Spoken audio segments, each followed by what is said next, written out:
Pet Sematary Bloodlines story in 1969. Young Jud Crandall dreams of leaving his hometown of Ludlow, Maine. But he discovers a sinister secret buried within and is forced to confront a dark family history. Jud and his childhood friends must fight an ancient evil that has gripped the village of Ludlow since its founding, and once discovered it has the power to destroy everything in its path. Pet Sematary is a horror novel written by Stephen King about a grave that can bring animals and humans back from the dead. King was inspired by the death of his cat. He tried to imagine what it would be like for the cat to come back to life. King wrote the screenplay for a film adaptation of the book in 1989, directed by Mary Lambert. This film is quite popular. Then King made a sequel and a film. Fourth is Pet Sematary Bloodlines. It's possible that the results obtained are far from other horror classics.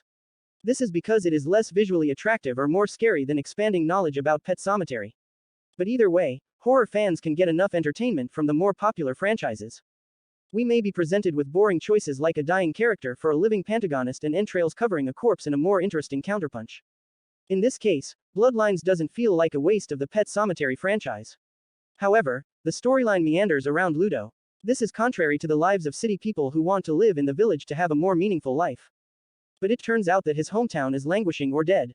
Pet Sematary Bloodlines increasingly feels dusty from the past, not only because of its era background but also because of its redundancies. A demon's graveyard that brings the dead back to life feels like a pointless step in the direction of nothing more than a revival of author Stephen King's 1989 horror film. In fact, this film can become bad and tortuous when the characters face dead versions of their friends who can apparently be brought back to life.